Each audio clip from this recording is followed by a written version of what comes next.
Welcome back. Another week, another week of RMAC weekly. This is week what? We're heading into week 11, correct? I'm not a math guy. I was told there'd be no math, so I'm not sure which week it is, but it is the final week of the regular season. I do know that. So we got big football to play. Before we get to that, we got some other big news. Miles, you got your first dub as a head coach. Can you tell us a little bit about the game? Well, our boys, we hadn't won an A-team game in 5 years, so that was pretty cool. We have a couple boys that can really play. So they played 40 minutes of a 40-minute game, both my guys. So we got to get them off their feet a little bit. But those gassers, Coach Miles out there got them after practice, 9 gassers, and that's what it's 40 minutes ready right there. It's a pretty low key level. We're a small school, but yeah, it was fun to win. I'm sure winning's always better than losing, as we know. We'll get to that on the gridiron here in just a moment. Yeah, I think we might as well just jump right into it. We don't have any video this week from this game, but I'm sure all three of us we were all this was the game of the week, and I don't know from my perspective being there on the field, even though Pueblo didn't really blow them out per se, like it felt like they were in control for the most part of the game. Mines had some plays here and there, but I felt like Pueblo kind of just controlled this one from start to finish. Tanner, I'll let you go first on this one, bro. Yeah, I'm going to hop on it. I kind of felt like last week I said it's going to come down really to the secondary. Pueblo being able to hop out, get those 2 takeaways, whichever way you want to look at how they were. Honestly, there were a few plays that could have gone either way. It just seemed Pueblo had that day where most of everything was just falling in their lap. It was just – and it's not saying that they didn't create the chaos, they didn't create the havoc. It was just they had all the right breaks go their way, and that's what led them to, at least claiming a share of the RMAC title. We'll see how it goes this week. Puts Mines in a weird, unfamiliar situation than they've been in the last couple of years. But like you kind of said, from start to end, it really just felt like Pueblo kind of caught fire, and Mines was kind of like put, and then they kind of caught something, and then it just was too late, or they just didn't have the key guys. I didn't really like the Landon Walker Wildcat situation. You have him back there. Why have him do the zone? Like, just have him run behind and get it. Like, I think that's a kid you can trust to get the 1 yard and just have him go straight up and down. And I think that just kind of defines what Mines has had this year versus what they've had the last couple of years. Because obviously you have that threat of Matoka. And don't get me wrong, this was probably his first start or maybe his second start. And it might have been the jitters and whatnot. I mean, 15 for 34 is kind of rough to be. But he's young, learning how it is. It's not the same as last year when you have Matoka. But I would have liked to just see Landon Walker just be the powerhouse there. And maybe you get that momentum to where you, instead of 4th and 1, now it's 20-28, and you never know how the RMAC games end with 4 minutes left. So it kind of jumps back last week with kind of what we were talking about with like clock management, game management kind of situations that kind of just put you in awe with Mines. But I think it really just a couple times killed them, and that's what kind of led it to him. What do you think, Miles? Yeah, I mean, I think first of all, obviously Pueblo deserves a lot of credit. They're a really good football team. They, their overtime loss, right, a close loss against Grand Valley, stay away from being undefeated and right there, maybe the top team in the country. So they're a really good football team. I'm really impressed with their skill positions this year. Mature guys all at the right time. And Reggie Redslaff, I mean, what else can you say? He performed all year long. I think, for on the Mines side, there's just so many things that just didn't go their way this year. And once again, I think all the credit belongs to the other side. I would have loved to have been able to see Evan Foster play in this game. Evan put up some really good numbers this year. He's a really fine quarterback, and it bothers me to a certain extent. There's a lot of chatter. Well, so I guess it was all because they didn't have John Matoka. Well, look, they were a -10 turnover margin team so far this year through 10 games. I mean, last year they were the number 1 team in the country in that regard, right? They got 1 recovered fumble through 10 games. I mean, you get more than that in pregame warmups. So, there were just a few things like that it's just a little bit of a bummer that they didn't come together in the way that they could have. And, kind of not the right year to be able to have to sustain the injuries they did on the offensive line early in the year, lost a couple of key guys and, weren't able to stay healthy in the receiving corps. And then the most important position of all, certainly there at quarterback. But with that being said, still Thunderwolves made the plays they needed to make to win the ball game. Like I said, I would have loved to have been able to see Evan Foster, who waited, was patient for this type of game right here. And so heartbreaking from my perspective for, as smart a kid as they've had around there and as good a leader as they've had around there to not be able to go out and play in this one. That being said, I think Joseph Capper can do a lot of really good things for them. And I'm excited for his future. So hopefully there's some things to build off here. But, this is not what you wanted to have if you were Colorado School of Mines, redshirt freshman making a second ever start in this game. They're on the road in a place that's really difficult to win for anybody. So, a couple of things I do want to highlight on the positive here for Mines. Max McCloud, I think this is a pretty cool stat. He's caught a ball in 55 games. That's the all-time in NCAA Division II record, and he'll be 1 away from tying the all-time record. Bummer that they're likely not going to be able to play in a playoff game where he'll be able to set that record, and that he maybe hasn't been quite as healthy this season. But still really proud of those guys. And Tanner, I'm with you that it's and I'm proud of them that they were still in this game. Okay, yeah. There's just a couple things that if they get to go their way, they're still in it right there. So they stayed in the fight until late. It's going to be a little bit weird on Saturday calling a game for Mines. This is kind of uncharted territory for me on the mic for a game that really doesn't have just a ton on the line for Colorado School of Mines. I'd love to see them make the playoffs with a win here, but I don't think that's likely. We can talk about that later. So that'll be a little bit weird, but obviously they want to send their seniors out right on Saturday. But ultimately, to the victors go the spoils there for the Thunderwolves, and they deserve it here in 2024. I don't sound like too much of an apologist there, but I agree. I don't want to brag too much, but I don't want to say I called this, but I did say if there was a team that was going to knock Mines off its throne this year, I thought it would be Pueblo, and that ended up bearing out. So shout out to the Thunderwolves.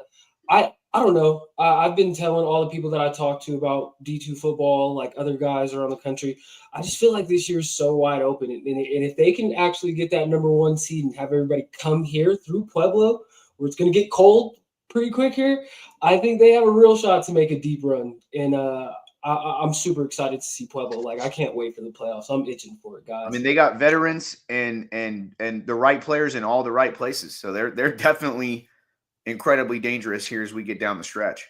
Yeah, Roman Fuller. I think I don't think he's gonna get maybe the accolades and stuff that maybe he necessarily deserves, but like he's one of the best quarterbacks in the conference. Like he can just sling it, dude. He didn't start the whole season, but I think the games he's played in, aside from that Black Hills one, he's been fantastic. So Thunderwolves look amazing, and they should win this thing outright, unless it is the RMAC though, so you never know. Speaking of which, the RMAC being the RMAC, some video we do have thanks to Mr. Vic Quick of KOTA out in South Dakota. SD Mines upsets Mesa. We don't have too much video. It was a wet, dreary day. Jake Martinelli only had like 47 passing yards on the day, but they were able to run the ball, and they were able to stop Mesa's run. All season we've talked about their front seven really being pretty good and their secondary being like the weakness of the defense, but that front seven, Mesa not being able to expose that really hurt them, and they were able to run the ball on Mesa. Holden right here, the diminutive back, just powering through an SD Mines. They get this win, big dub, and probably knocks Mesa out of the playoffs without, a lot of craziness and stuff happening. I don't see Mesa really getting in without a lot of help. This is a devastating loss for them when they had been on such a high, pretty much after that Pueblo game. So, what you guys think of this game? So, I mean, this was a game last week. We kind of got to the end and we got kind of rushed. And I was like, hey, this is a game we need to kind of look at. And I kind of was texting you when I saw a warm up, so it was raining. And just kind of throughout the game, it really felt like at the beginning, it really looked like both offenses were trying to struggle. They're fighting for yards. And it was just a gritty, just who does not want to really be here type of thing. Like, it was a terrible day. Like, you really want to watch it. It's cold. You're up there. Through the podcast or through the video, the stream, you're hearing the horns from all the cars. You know how that environment goes. It's completely chaotic. And so I knew it was going to be mess for this Mesa team to go up there. But in the second half, it felt like every Mesa game, like they were going to have that, like, okay, this is their drive. They're going to score. They're going to take over right here. Okay. Here's where it's going to, here's where it's going to, and it just kept having you reaching for it. For a team that was able to really get 3-4 yards running the ball, they were a complete opposite. And then South Dakota Mines really came in and was like, we understand your defense is one of the top in the nation right now. Try to stop this kid 14 times running outside zone at him, running, like, honestly, the B gap, C gap all day. And it's hard when you don't have guys that are used to filling in like that. Now they're missing tackles like that last play. You've got your corner having to reach in and your backer's scraping. He's slow to scrape, so he's got to now react to basically dive up to make the play. And, it was one of those games where you're just like, wow, they have a chance. And they really did. The final two drives, Leslie came in, was ripping that thing left and right. I mean, his first pass completion, I believe, was like a 47-yard bomb down the right side. And, beautiful plays, beautiful adjustment. Trevin Edwards, I believe, to make that play. But, they had that play. They got the onside kick. Twice it happened. They got the onside kick. First one they kick, and they called offsides, which I didn't agree with because if you go to a quarterback, right, if he's going to throw the ball across the line of scrimmage, his body parts, the last body part to cross, that creates the offside, right? It could be his foot. Well, on the kickoff, if your front leg is over, you're offsides. It doesn't matter if your back foot's still there. And so it's really kind of puts a ref on a judgment, and it really makes you think, like, in coaching and practice, like, we got to be more fine-tuner on that. I know they are. I've been a part of that unit. But, to have that taken back, but then to come back and get a second onside kick was just like, oh, my gosh, here's their shot. They're going to take the lead. And then the pick, just throw it away, which it reminded me kind of like the Jets, Aaron Rodgers. It looked like Leslie was kind of expecting him to break more in. And it looked like, I believe Burke was the receiver, was expecting it more to be a fade ball in between those train tracks. And just unfortunate type of play. But I think I am actually going to counter what you say. I don't think they're necessarily out of the playoffs.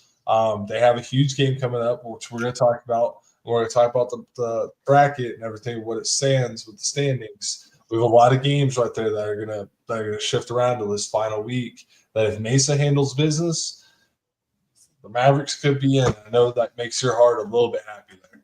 We're going to get to that one, but something already, I'll give you a little preview of that one.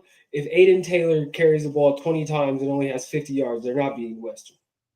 Yeah. Right. And guys, the defense just had such little margin for error, right? They had been holding it together all year long. And I'm with you. Like, a lot of the times as well, when you're in that kind of sloppy conditions, it can actually, favor the offense. When Holden Gilbert on those outside zones, the kid goes for 129 yards. He knows where he's going. Maybe the defense doesn't. And, I like their dedication to running the football with both those backs. Westbrook Sanchez is a load. They're a really good, sound football team there. We knew they could be a team to play spoiler, right? That was absolutely good enough to jump up and beat one of the top tier teams in the league, and able to scrap it together. And Martinelli didn't have great numbers, but I'm a fan of watching him too. He's a guy that's just kind of wily out there.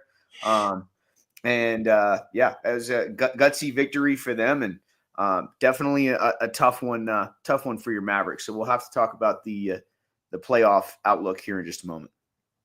Well, Western also had a tough day. They came out on the winning side of it, but Chadron, they weren't any punks in this game. This was a tough, drag it out, hard nosed game. My boy Dre Thompson, pick six to start the game off.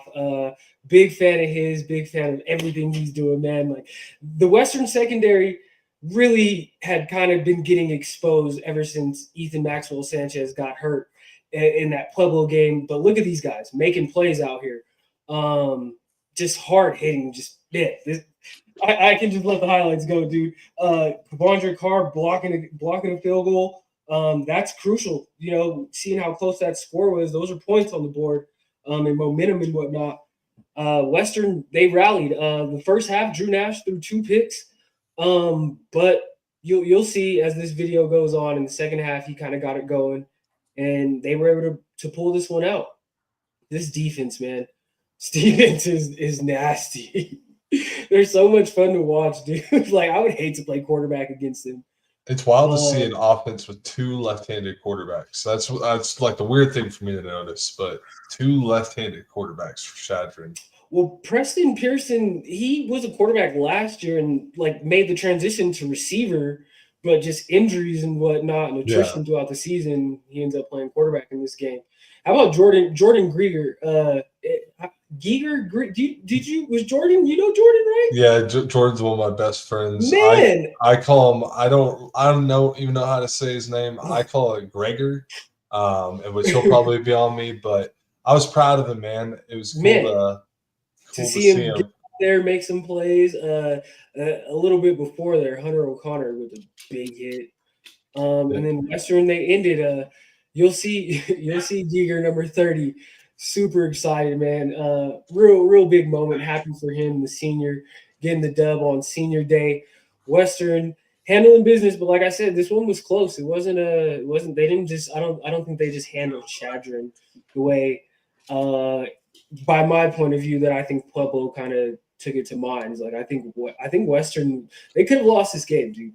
No doubt, and the only reason they get that touchdown on the first play of the game, yes, opportunistic defense, but receiver and quarterback not on the same page. I mean, and is completely alone as the corner there, so that's an absolute dream for a guy like for guys like y'all. But you know, this is a team in Western that they're comfortable in this type of game. I think you know they very much have a similar recipe as a Mesa. They're just more effective at it. They're just used to being able to blow teams out with that type of grinded out mentality. So, you know, once again, a little bit of a bummer here for the Eagles that they don't have their top weapons here coming down the stretch, that they're without DJ Ralph. They could have won this football game with more effective quarterback play, perhaps. Nice to see Tommy Thomas get going. Okay. We got to give some love as well to the specialists. And my man, Wilson Yee has made a regular routine out of those mid 50-yard field goals. So that's pretty cool to see him do that on a consistent basis now year after year. But like I said, Western, you know, they're very deep on offense as well. I think 8-9 guys catch a ball. They have a lot of contributors across the board. And so, you know, able to wear you down over the course of a game. I think this is obviously this isn't the type of game they want to play, but this is a type of game they can play and win ugly. They need to get back on track and play some good ball here getting into the playoff stretch. They need to get that running game back going. Yep. And the jump on it. I mean, Chadron, they're not no slouch team. The 3-7 record isn't truly what they are. I mean, they've lost 6 of their games within a 7-point margin. They've held Mines, Mesa, and Western now, who are 3 great teams that we see all the lower points. I mean, like you kind of took the words out of my mouth. I mean, DJ at quarterback, it's a completely different game. I mean, they lost Jake Marshall in this game as well. Yeah. They haven't had Tommy Thomas. You know, this could have been. I'm totally with you that 3-7 is not indicative of the type of team that they have.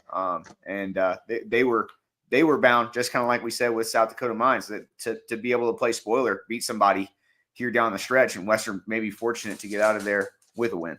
I unfortunately think the margin of win for Western here is what's going to hurt them in the seeding when it comes later, because I think if you have a larger win here, that 4 and 5 now flip of which we're going to talk about. I'm kind of leading to, but this game is like you can't have Drew Nash throwing the 2 picks in the situations where they came to. I believe one, they had a beautiful drive built up and then throws a pick to a defender. I don't think he saw him either to the left, and it's just those are the plays that you can't have as Western if you're trying to be this team and getting into the playoffs. And this is what happened against a good team a couple weeks ago when you had the few bad plays. They took advantage of them, and they gave you that loss. So you just got to see something more connect from them, more fire from that offense, like we saw in the first of the season. That defense is starting to kind of take shape. I know you love that DC.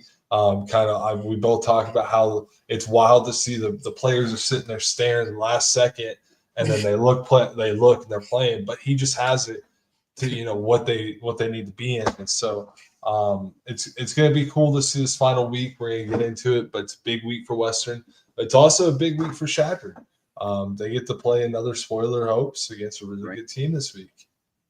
Oh yeah. It's gonna be it's always a big week in RMAC football. You never know what's gonna happen. I didn't know what was gonna happen in this game. I picked Highlands for some reason, and Stone Walker I think came out and had his, I'd say, most efficient day through the air, spreading the ball around. No interceptions, 16 for 21. Did his thing passing the ball. They got some little bit of production on the ground too, and they roll. They blow Highlands out. How wrong was I, guys? Well, they didn't blow them out from the start. I mean, New Mexico Highlands definitely had the recipe early in the game, but big kick return to end that second quarter was a big momentum swing, and just a little bit too much Stone Walker. But also, this defense has been probably the most underrated group, in the league in terms of just improving. I think, AC, that's what you're getting at there. And opportunistic, taking the ball away, tackles for loss, sacks. So I'm impressed with the way Johnny Cox is. It's been a slow burn here, but he's really just slowly got them going. And how impressed did you have to be with Stone Walker on a couple of those touchdowns? I mean, the one rolling out to the right to Humphrey, I mean, that's a next level type of play from a freshman. So big things to come. I hope they can keep him around Durango, because he's a special talent and can be the type of kid I think they can elevate their program. And New Mexico just being weird and kind of different from what they've been doing throughout the year of just running down your throat, running the triple option. I believe the first play of the game was a pick, and it was a fade. And it was just like, whoa, this is not what I was expecting them to do. And it kind of just led into the rest of their game plan of they are going to throw the ball. We're not going to run the ball. We've seen, at times a kid have 33 carries. We've seen we've had Joey run the ball 20 times. So it's completely opposite game. So it gives you kind of a shout out to Skyhawks, because obviously you got them out of what they truly want to be in. And it's a big thing for Coach, Johnny Cox out there. Get your third win of this program that, like we said, they're stacking. We've talked about at the beginning of the year. This was a team that we're like, they're young, and they're kind of remind me of Mesa last year. They're kind of, they need to get the beatings, they need to get the wins, and then next year they're going to kind of be, kind of scary team. But this was really good for him to see Stone really take control, show you what he's really. You give him one more offensive lineman to give him a couple seconds back there, you might have a real star in the making with him. Now give him a couple more threats with them and create the play. We were talking about the kick return. I believe, I can't remember his name. I believe he tied Orlando. Yeah, he tied young guy, Orlando. Yeah, he tied Coach Cox in the program record for kick returns or something like that. That's what I saw. Oh, which led true freshman to the RMAC Special Teams Player of the Week, and then Trenton Sullivan there, he won Defensive Player of the Week. So Skyhawks, man, huge week for the also, Skyhawks. Just something I noticed late in the game, they got one of their seniors in, and I apologize, I don't think I got his name right here, but Trey Goffnauer, and he ran a touchdown in late, a senior, and their bench went absolutely crazy. I always love to see that. But that's a big morale booster, right? You guys know that starters want to get out of the game so a backup can get in there. They get their buddy a chance to run in a touchdown. That makes a big difference just in terms of making everybody around the program feel good. The vibes have seemed to really turn there with the Skyhawks. And I think, when I've talked to Coach Cox over the years, and hopefully I'll get a chance to chat with him tomorrow, but he really feels like Durango is a place that they can win. Durango is a really neat town, right? I mean, anybody that's been there knows that. And so they've got some more funding coming in, and hopefully they can continue to build around their freshman quarterback that looks like one of the most exciting players in the league. And I mean, obviously, maybe the amount of carries for the Highlands standout freshman Tavita Valetti, maybe that's why he didn't get used as much. Like you said, he's had games where he's had 30 carries. That's a lot. That's a lot of hits, man. I don't think people understand. Running backs, it's a lot of punishment on the body. So, it might be wearing on him a little bit. But I do hope to see him bounce back this week. And he's pretty close to 1,000 yards, which would be really cool to see the true freshman get that. But moving along, we all kind of expected this one. I think in the pick'em, I picked Adams to not lose by this much in the RMAC pick'em. I thought that, Black Hills, I don't think that they've really exploded offensively like this all season. Their defense has been pretty good to me, but their offense, they explode, and they blow out Adams, who falls to 0-10. What are your guys' thoughts? I mean, I think this is a team in the Yellow Jackets similar to South Dakota Mines, similar to Chadron, that they are solid across the board. And when they play an opponent like this, this is what they're capable of. So, I'm disappointed to see what's happened there for Coach Harrison and the Grizzlies. They had lost a lot of kids last year and just really haven't been able to find their footing at all. And I will say I'm impressed by the depth of the Yellow Jackets as well. But Adams State kind of late in that one had a different kid in at quarterback that was just kind of hucking and praying. So really don't seem to have a lot of direction, and hopefully they can turn it around next year, because that's no fun. That's not what anybody wants to see. 0 there in the win column. Yeah, I mean, it's the story of what we've talked about week in and week out is, Adams 0-0 first quarter. Defense is giving you a shot, man. And getting turnovers, all 10 weeks in a row, we've given you a shot. And I would like to see their box score, if you got it, Miles, of their season. I want to say they have less than 10 points scored in the first quarter all season.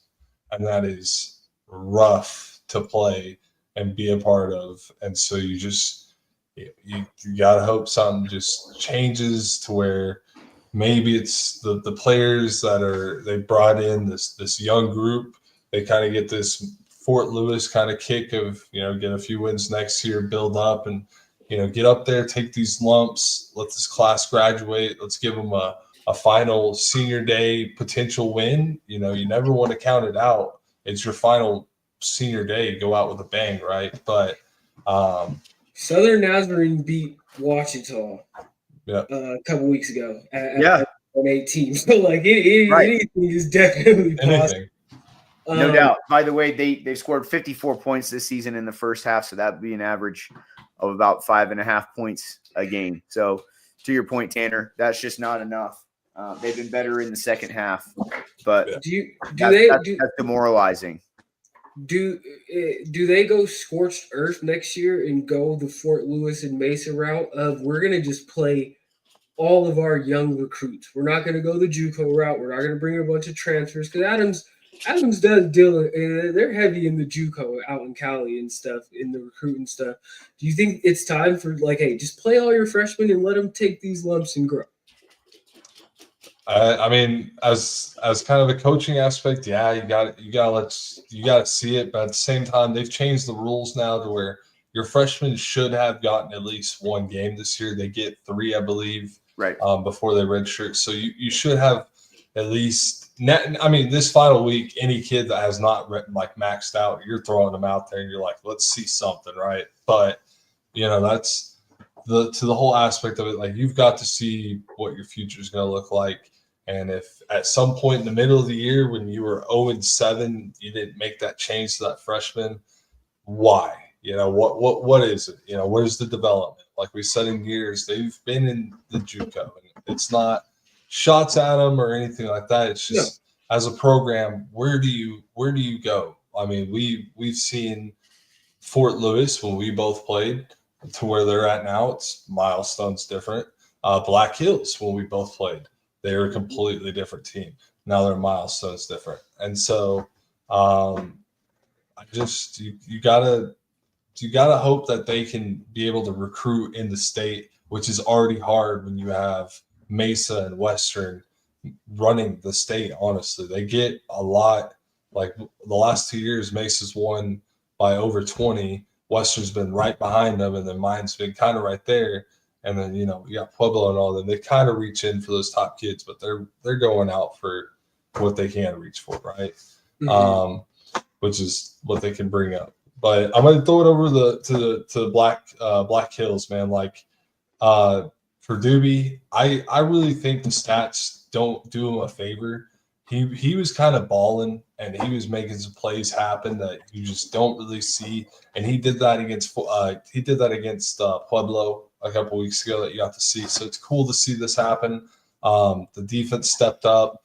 It's great to see them. It's fun to watch the defense play because it looks like somebody drew it on a whiteboard and then they just did it. Like if you ever watch their play, it literally those kids are coached to a T.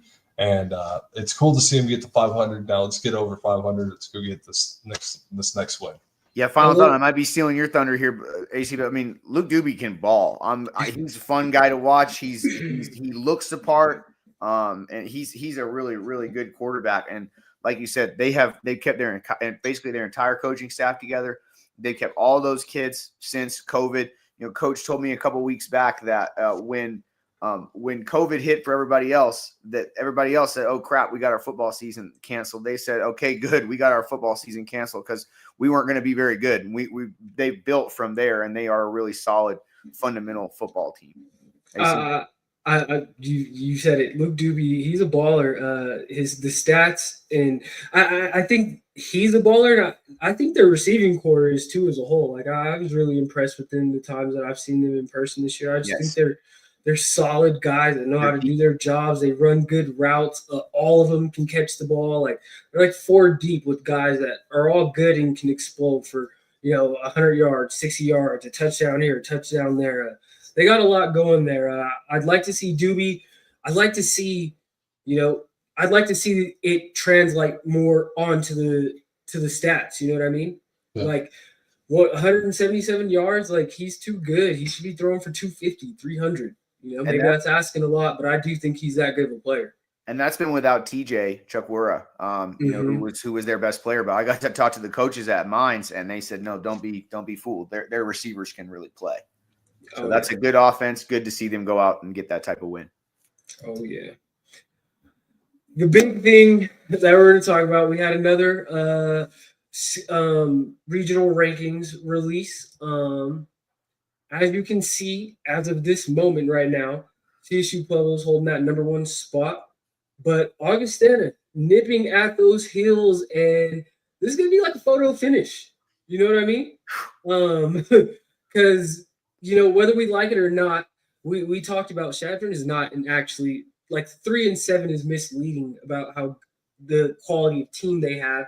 But 3-7 is like your record is your record. It's that time of year. Yep. It's that time of year.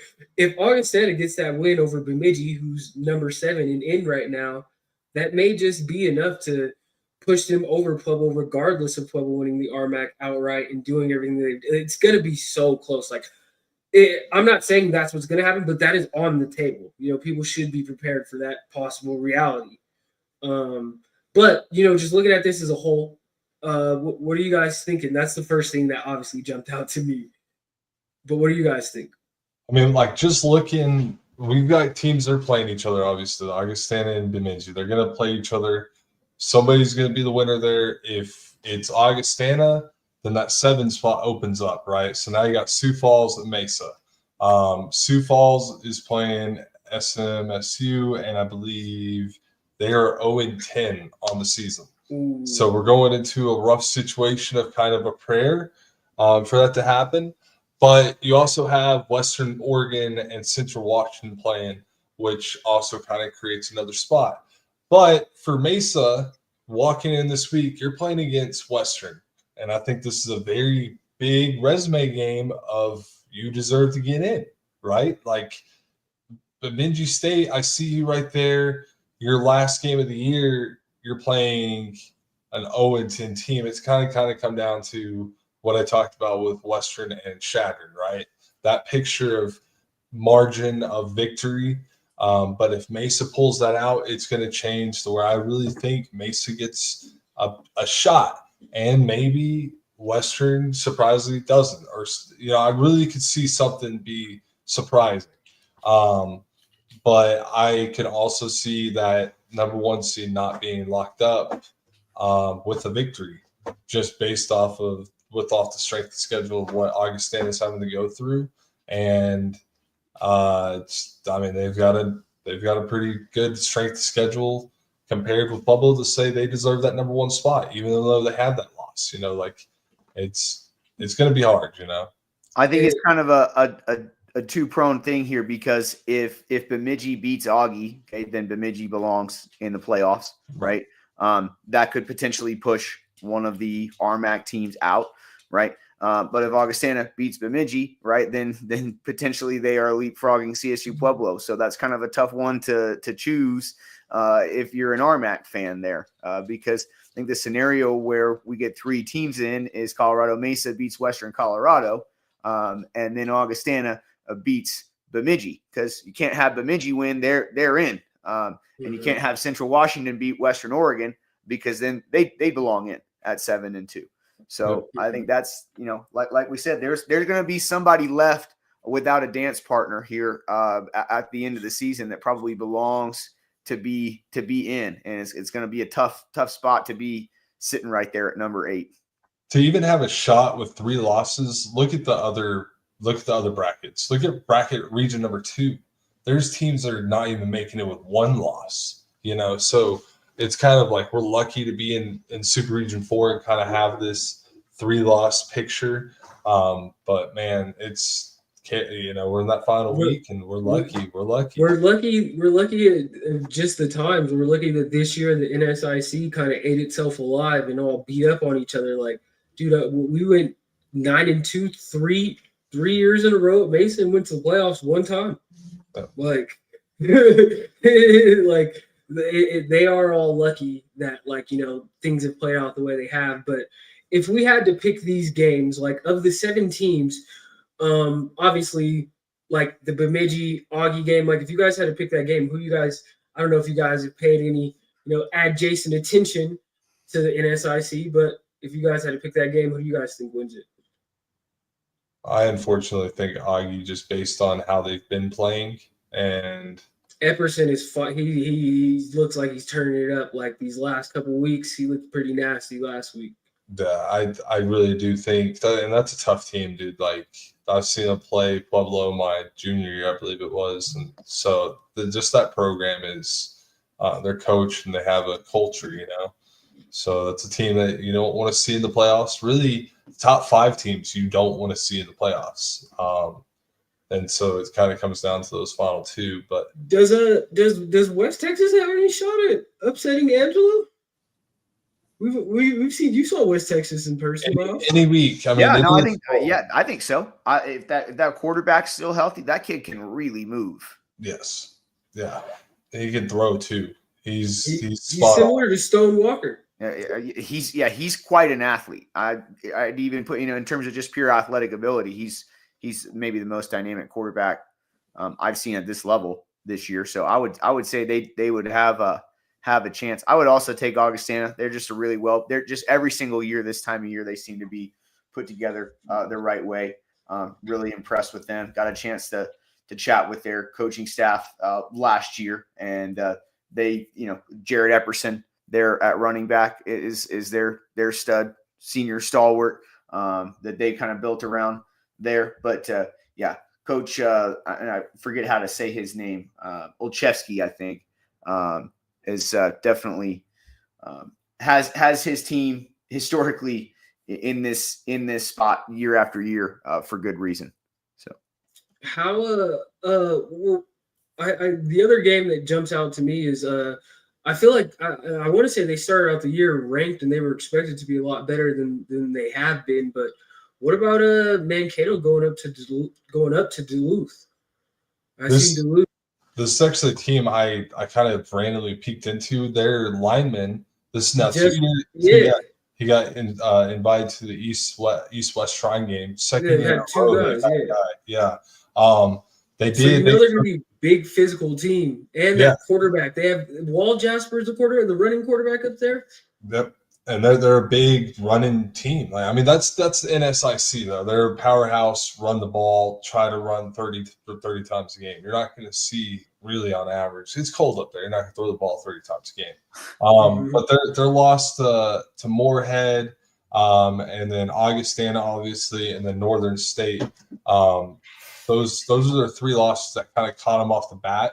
I don't think they went in looking at that Moorhead game thinking they were going to take that loss.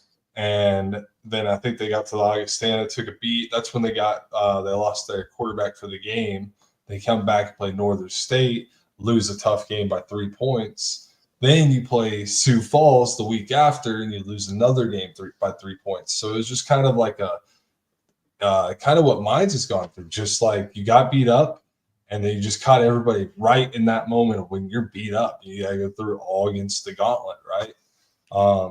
But I think this could be an upset type of game because they've got everybody back from what I've seen on X and what I follow these guys out there in SIC, and our partners are very good about talking about them. So I think this is a good chance that they do get upset. I'm going to say it. You got Duluth beating Mankato? I think Duluth goes in. Is part of that just because you really dislike Mankato? I think it is probably because they beat me 2 years in a row and knocked me out in the Final Four twice, and I actually got slept on their field and -17. You know what, AC? It ain't matter about that. I got the. What do you got, Miles? I don't have a take on that one. I can't help you out there. I think I'm not paying attention enough. I think Mankato gets it done, but I do think Duluth. I think it's the last game of the season. They know they're here to play spoiler. Why not ruin Mankato season? I think it's going to be a close game. I don't think it's going to be like a blowout or anything. Here, let's for the big games, for our games. The big game of the week, obviously, these are the 5, but we're just going to jump right into the telltale. This is the big one with major implications on the screen we were just looking at a second ago. Those playoff rankings and who's going to ultimately get in.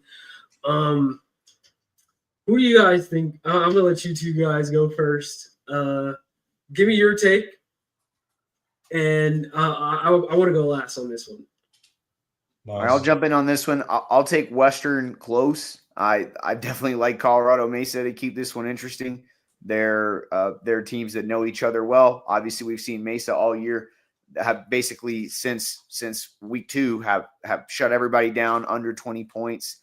Western has not been the type of team. This is 2 years in a row now where the last couple of games haven't played their best. So I want to see them do that here. I'm with you. They got to get their run game going. But this is a tough opponent to do that against. But I think ultimately too much depth there for Western, too much Drew Nash, too much of that nasty, unorthodox walk around, tough to line up defense. So I'll take the Mountaineers close, but this will be a fun one to watch. It'll be a old fashioned slobber knocker here. Mm-hmm. Physical football game. So I'm gonna go to a random thing to this. Okay, so September 9th of the 30th of 2023, Western beat Mesa 43-7. Right? I was a coach. I was a part of that game. I shot pictures at that game. Yep. When I tell you the feeling of that game, those kids have kept it for over 365 days. This is your rival. This is, and you've been like, we've talked about it. For you, it wasn't really your rival. For these guys, it is the rival. The programs have now built it basically to be a big rivalry. The Battle of Bronson goes every year. Wrestling, huge. So it's a big, super big win, right? So as a rival for Mesa to take this loss last year and take 365 days of just putting coal, just charring the fire, just letting it go. Here's where you erupt. I'm going to take Mesa. I think they're coming up with the upset. I think Western's had a lot of close games lately to where they haven't been, and I think Mesa's got a lot hanging on the edge. Not more than Western does, but more than Western does, if you know what I mean. So I think it's going to be a close game. I agree with that. I think Mesa comes out with a win, much like the Western. I mean, much like the Mesa and Mines game. They come back. They get the sweet revenge of a blowout from last year into a heart-wrenching loss that's going to set up the first week of these two playing in the playoffs. I'm calling it right now. Ooh, I like that call. Well, I don't know how to follow that up. That was really good. I'm so torn on this one because my heart is obviously like go Mavs.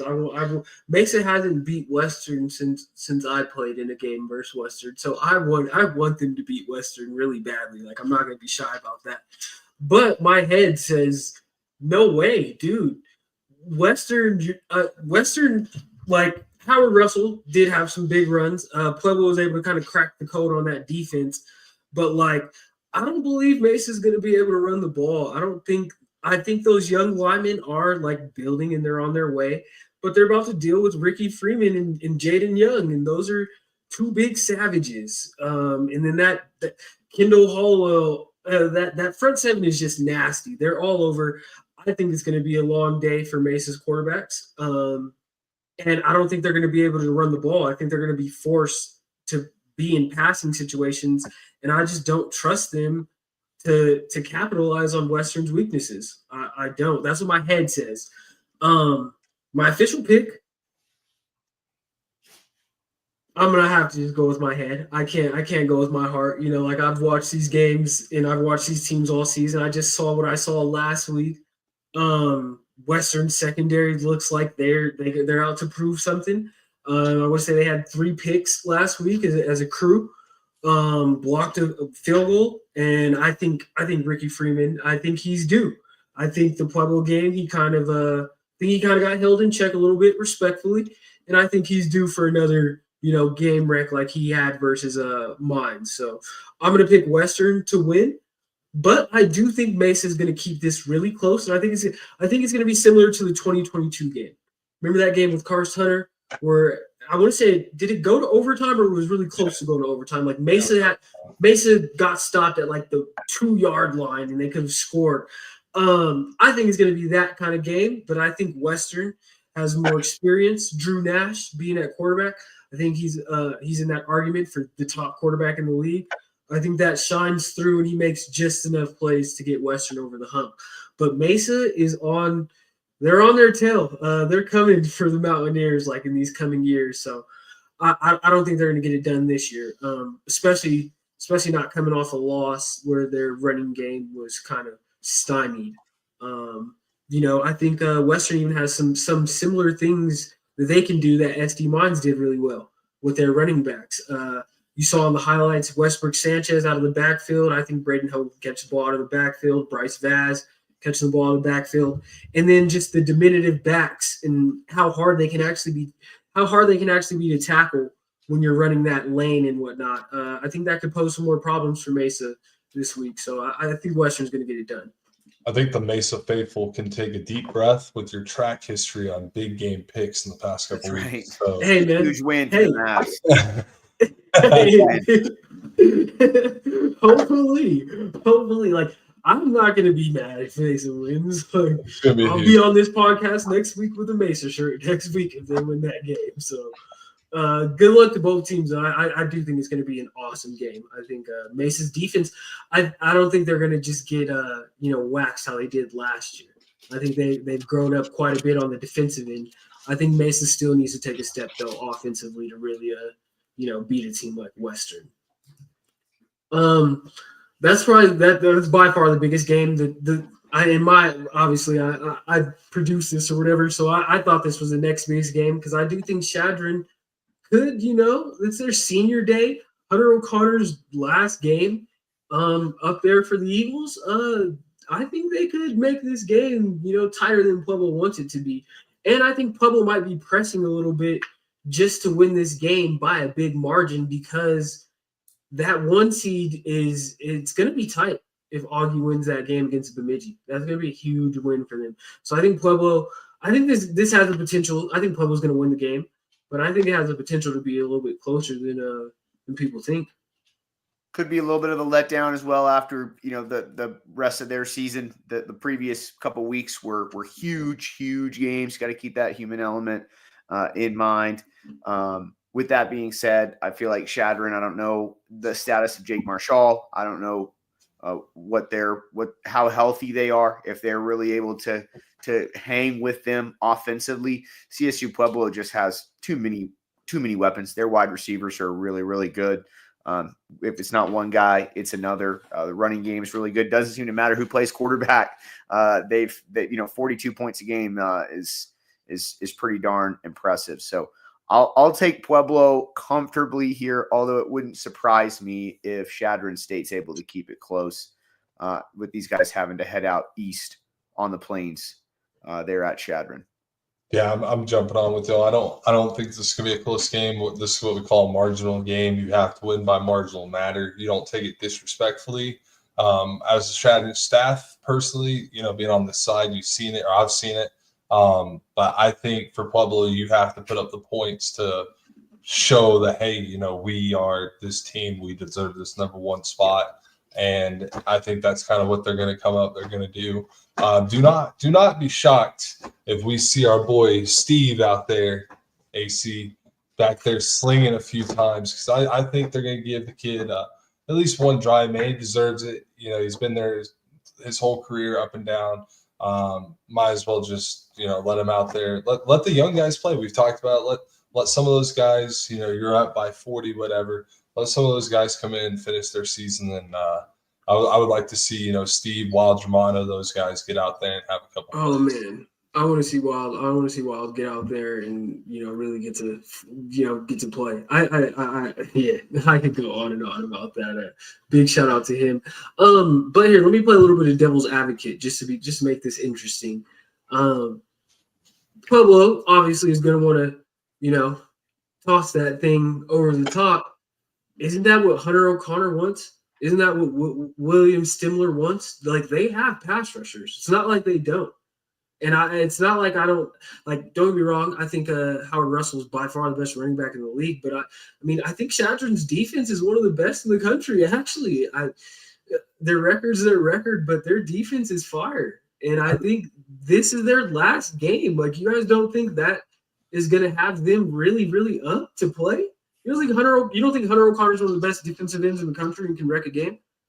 I mean, he certainly is. But I think to Tanner's point, like this isn't just some regular into the season finale here for Pueblo. There is probably a message throughout that program right now that this game matters a lot. Actually, that we're playing potentially for a full week off and home field advantage. So I think that senior day matters, but there's a lot to play for there for Pueblo as well. Hey, I'm just trying to pump up some praise with the Chadron faithful. I don't want them to hate. We're putting plenty of respect, I think, on the Eagles and the type of program they have. But certainly you can't discount the type of talent they got. I mean, look at their defensive stat right there, 17.4. I mean, they're not a slouch. It's just we know what has to be done. Think about that. You can't. There's no play with you. Yeah. 22 points, only giving up 17, and you've lost 7 out of 10 times. That's wild. Still doesn't make sense to me. This game, I think we all know how this one's going to go. A lot of mine. I bet Miles. I bet you in this game, you think that senior aspect is going to play into it, and they're probably going to take it to Fort Lewis because it might be a lot of these guys' last game. Obviously, they're not completely out of it. They were in those rankings, but it's going to take a lot of help for them to somehow, wiggle their way into the playoffs. So I think Mines is going to, win this one decidedly, and I think they're going to let. I think they're going to let, as long as those guys want to play, I think they're going to let them play the whole game, which is going to be bad news for Fort Lewis. Guys like Adrian Marino possibly, playing his last football game. I think this is going to be I'm happy for Fort Lewis, but it sucks that they got to end their season at Mines. Right. I think, look, just take a look, guys, really quick at some of the numbers over here for Colorado School of Mines. When you're passing it for 272 a game, okay, let's just give some flowers here to Evan Foster. That is not nothing. 272 a game. All right.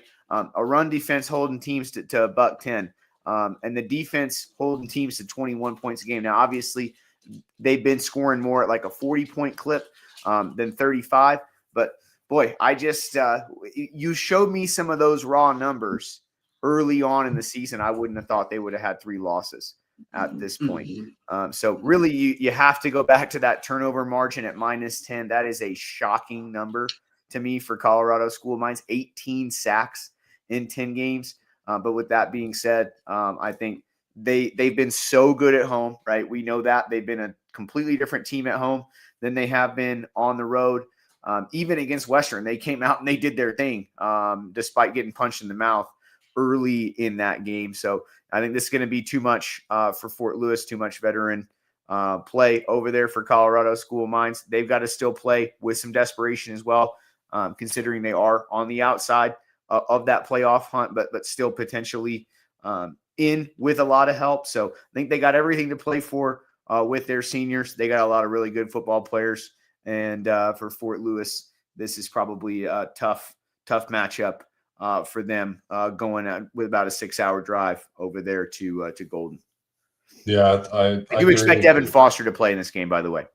I asked him. I saw him at Pueblo last week. Like, I don't know, maybe it was at halftime. He said he thought he would play this week. Yeah. I think it's a huge legacy game for these guys. I mean, here in a few weeks, they're going to take that hike up to the mountain, throw the rock over, go retreat. What do they throw the rock over? Correct, right? That's how the history. I think so. I'm not one of them. I'm a muggle over there, like to say, but yeah, a muggle. I got that. Yeah, like there's the legacy, right? The Max Clouds. Like, how are you going to leave? You don't want to leave with the loss to Fort Lewis, and you want to leave Marquez in some type of spirits. Of course, they have a slight shot. We've talked about it, but for that slight shot to happen, almost every team has to lose to kind of give them that look. And it's just kind of hard. But for Fort Lewis, I don't think this is a game that you kind of look at and say, okay, we're going to lay down and let them give it to us. Like, I think they're going to be kind of within a shot first quarter, first 2 quarters. It's just they're not there yet to compete 4 quarters with Colorado School of Mines. So I think that's just going to be a different aspect. You like to see – it's going to be just fun to just see, like – I'm excited. Like, I'm hoping to go to this game. I'm on call this week, so I don't know if I'll be able to go. But I just want to see Stone Walker in person. I want to see him up against a team like this.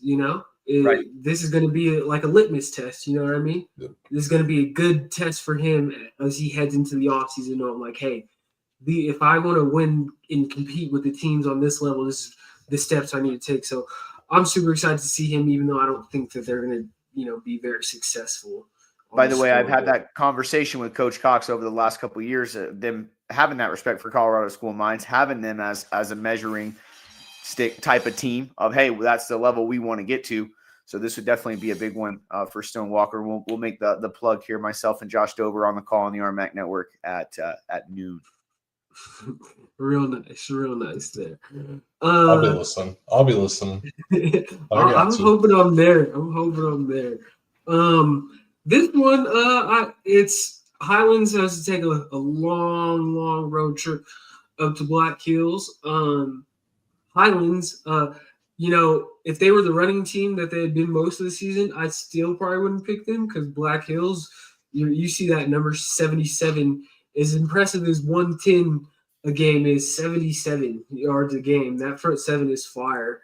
I don't know. Like Highlands, I'm really disappointed that they lost to Fort Lewis. I picked them to win that game, so maybe this is me just being a little salty. But either way, I think Black Hills handles business. They got a lot of seniors on that team, Malik Ritchie and some of those guys that have been there building with Coach Bresky over the years. I think they're going to want to send them out on a high note, and I think Luke Doobie has the potential to really, it might be bombs away on Highlands this week. What do you guys think?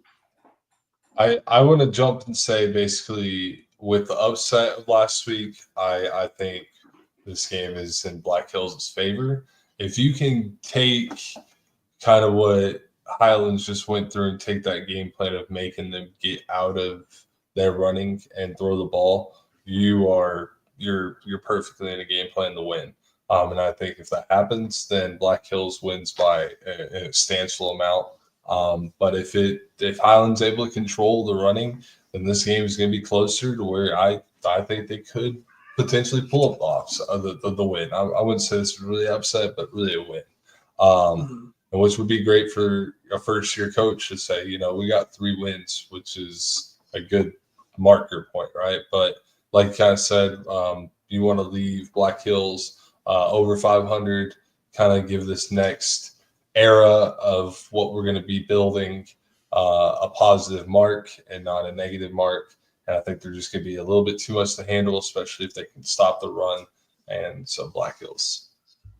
Yeah, I like what you said about if they get into a game where Joey Cave's having to run around and throw the ball. I really like the secondary there for Black Hills State with the Quinones boys, Slavinsky Simon. They've got some opportunistic on the back end, and those guys are definitely fearless tacklers as well, despite being pretty undersized. So yeah, I think if you're New Mexico Highlands, to me, the recipe to win this game is to go back to who you were early on in the season, run the triple option, grind it out, try to be a ball control type of game against Black Hills State. But this is a first-year head coach against fourth or fifth-year head coach. They are truly 4 or 5 years probably ahead of them, and I think they should be able to go out and take care of business in this one. They're, as we've said many times, they're a really solid, well-coached, well-organized team, and I would expect them to go out and take care of business. So we're all in agreement. Black Hills gets the job done. And we're Luke Doobie fans on this podcast as well. So we're Jake Martinelli fans on this podcast as well, and I expect him. If weather withstanding, if it's nice in Alamosa, I expect them to let him fling that thing in his last game for the Hard Rockers. I'm expecting him to throw the ball upwards of 35 times, and although Adams is shown to have an opportunistic defense in the first quarter and first halves of the games, I do think South Dakota Mines is going to have their way. I think is Dryden a senior this year? I believe he's a junior still. Okay, because I was going to say, if he was a senior, watch, he's going to get like 20 targets, and they're going to try to score him like 3 or 4 touchdowns. But nonetheless, I don't think Adams State is going to get off to schneid in the last week of the season. Is it possible? Sure it is, but I don't think they are. I think South Dakota's Mines, I think their defense, slowly but surely, their secondary has kind of shored itself up over the course of the season. I remember they gave up it was like a 500-yard, 400-yard day through the air early in the season. They've gotten that number down under 300 yards a game averaging. So I think they're putting it together.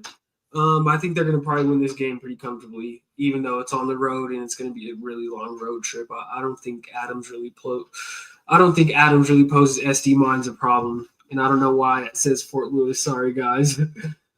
But SD Mines, this is all their stats, though. But, yeah, I got SD Mines winning it, probably by 20, 30 points. We'll find some more room in the budget next week. Make sure you get those graphics right. But no, by the way, Dryden is a junior. We haven't talked about him a lot this year. He's one of the better players in the league overall.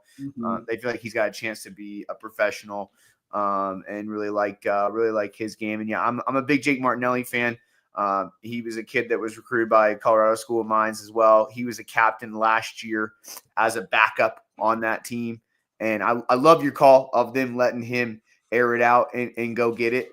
Yeah, they're really solid. They're going to take care of business against Adams State.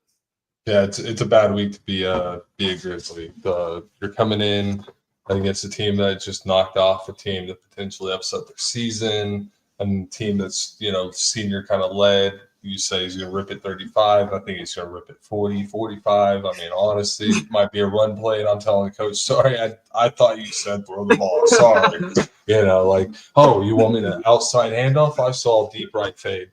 But I don't think this is really a close game in any matter. I do want to see who kind of gets thrown out at quarterback for Adams. Do you go with a different quarterback? Maybe just change the guy and let him see if you have an athlete. They've had the Grottos played this year. Chase Nelson, Rudy Fernandez, I want to say, was the guy last week that slung it like 40 times. They have a freshman. With the rules you were saying how like this is that last week if a guy hasn't played. Rowan Reisner, I want to say his name is. He's a pretty good Colorado high school quarterback. Like I like. At this point, something's got to happen, right? I mean, we're 0-10, coach. I mean, does Waterboy play? Like, you never know. So, let me play a little bit of devil's advocate for them. What would Adams need to pull off this upset? What do they need to happen? Really, just I think points in the first half, because we talked about they have 54, right? Like. You come out and you put 21, but the first quarter you shock your defense. There you go. If they get a hot start and not a cold start like it's been, it might be the game changer that they've needed. Right? I've said that I think every week like a broken record, but maybe that's a change. Maybe your defense is like, wow, we're not on the field 12 minutes of the first 15. Yeah, it's a tall order, but anything can happen. Anything is possible, as Kevin Garnett once said. What do you got, Miles? What do you think? I mean, I'm with you there. That this is the type of game. If you're Adams State, you get buried early or you don't score early. It would be you'd understand the human factor to say, okay, we're 0-10. I'm not gonna not to say anybody's out there not giving their best effort, but we all know that there's emotions and there's real human factors involved. So. If they can hang around early, why not? But they got to be able to do that early in the game, or Fort Lewis or the Hard Rockers, whoever we got over here, probably going to overwhelm them as this one goes on. I'll say this. How about this? Maybe as much as we're harping on how their offense is kind of letting them down because they do force turnovers and stuff. Score.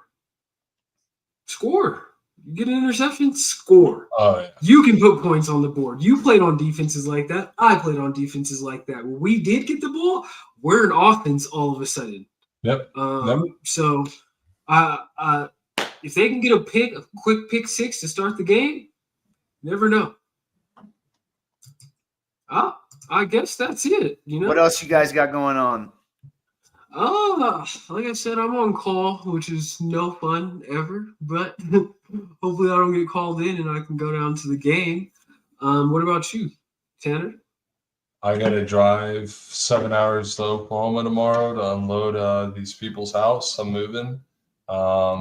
Just got a big job offer for actually Enterprise. Kind of maybe going to look into that because it was random, fell in my lap.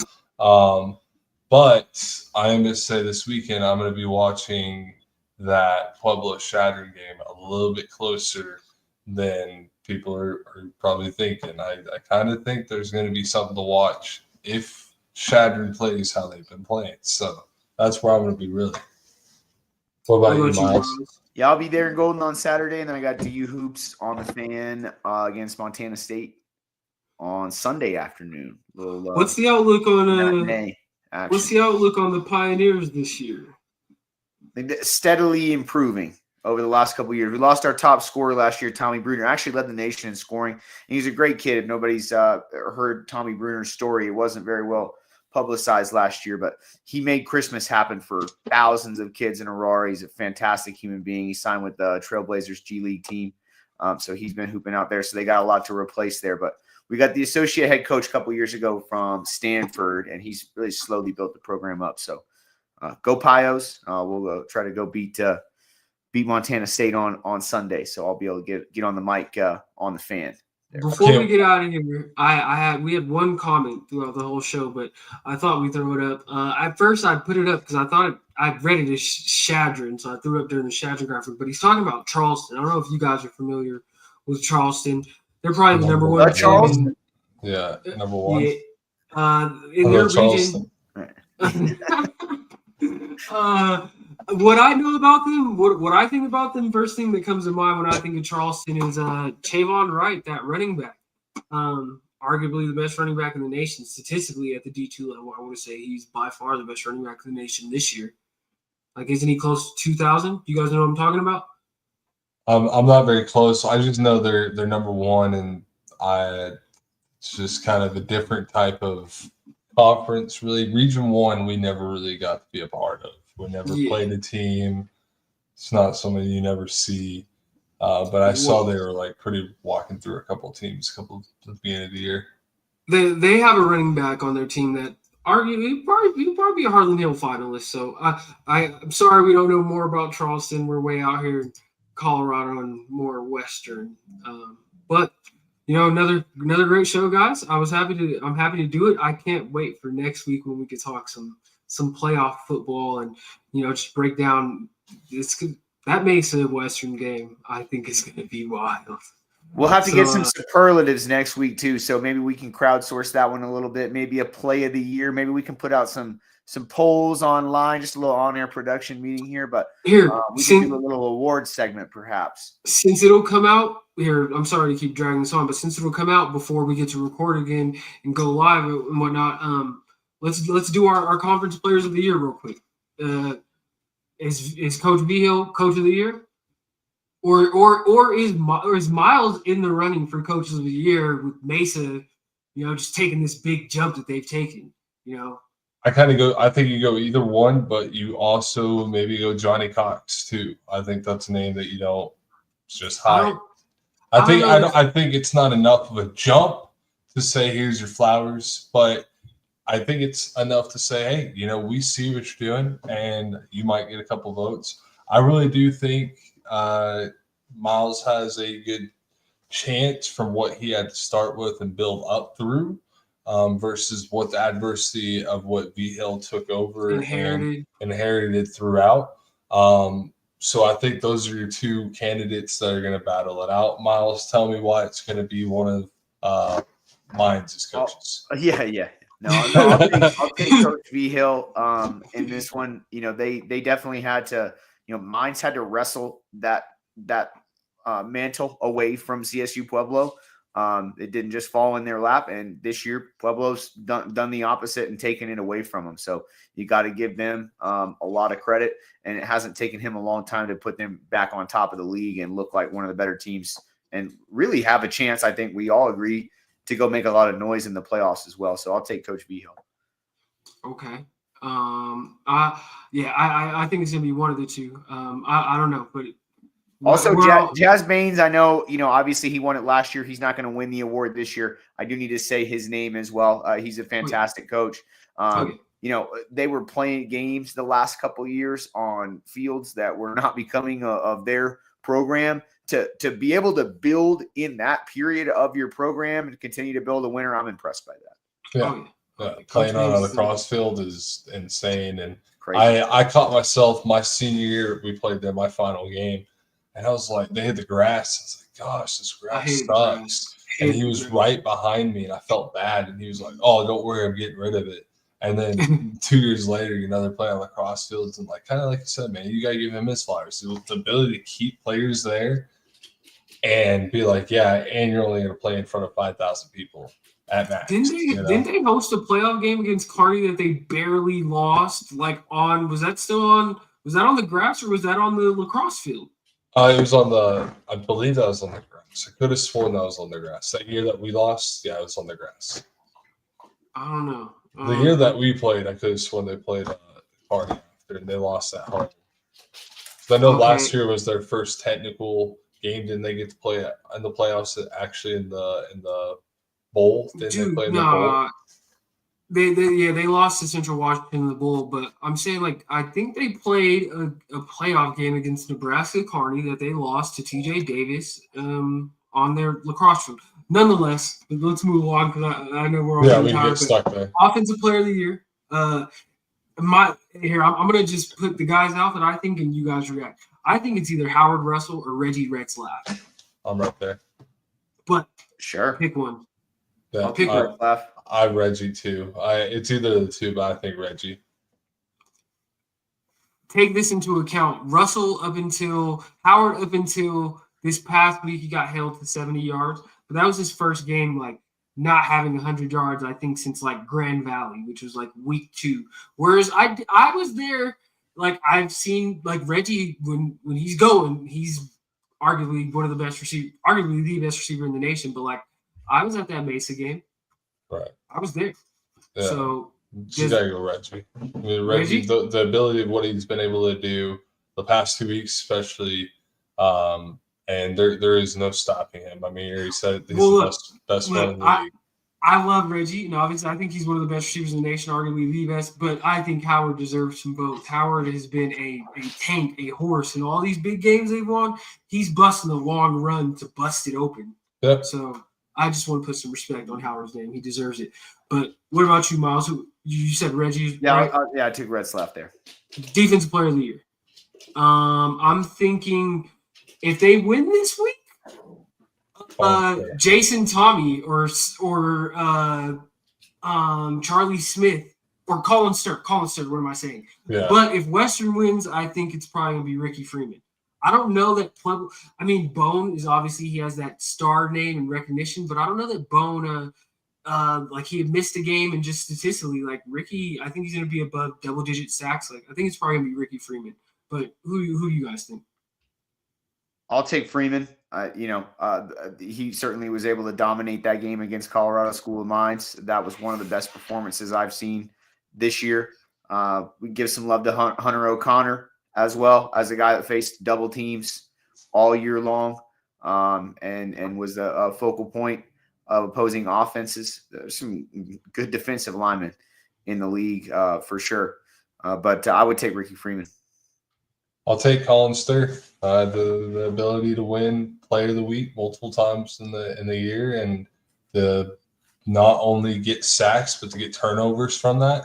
It's a big thing, right? It's a big thing from him, and he's all over the field. It's not just sacks. I mean, he's getting tackles, picks, touchdowns. He's escorting Jason Tommy to the end zone by giving him a high five. I mean, he's everywhere. I think that's kind of your aspect to which your next question. I'm going to kind of steal it and go to the defensive. You've got Hunter Hamilton right there with him. That also, I think Hunter Hamilton could also put his name in for the Defensive Player of the Year, but because he's a freshman, I think he's already got that wrapped up. What about Offensive Freshman of the Year? Is it going to the Highlands kid if he cracks 1,000? I'd have to give it to Stone Walker. Stone, he counts as Stone. Yeah, I was going to say Stone. I know. I was thinking just because the one kid's a true freshman, but Stone, even though you're retro, he's a freshman. So Stone Walker probably wins that, especially winning that game in that fashion. Well, it's gonna be interesting. Long show. We're forgetting Special Teams Player of the Year. Hello, I'm a previous kicker here. We can't forget the Chadron kid's gonna sweep it up already. We know it. But man, that's the best award of the year. Pat McAfee, baby. Does he sweep it up? I think for what? Oh, actually, I take that back. What am I saying? We've had the world's greatest punter. Every time you hear every week, Miles tell us how great he is with a 75-yard nuke every week down in him. I think he actually kind of suited that up. Miles, I think, kind of agree. You have a 12th man on defense right there. Well, last year last year, yeah, he's first team All-America at 45.7 net. This year, he posts a 46.7. Yeah. He's pretty good. Yeah. An average. Let's give some love. Let's give a little bit of love to the long snapper, Josh Wojciechowicz, who will likely be professional there at the deep snapper spot. So just a little bit of a low-key pick there. But, yeah, I would definitely I would give some love. 1350 plus. There's a lot of good specialists in the league. But Blake Dowd, very quietly, I think, especially as the year's gone along, he's just 46.7. I mean, that's about as good as he gets. Oh, yeah. Well, hey, guys, it was a great show, great week. I look forward to seeing you guys in a week's time to talk some more RMAC football. You guys have a good night. Yes, sir. You too.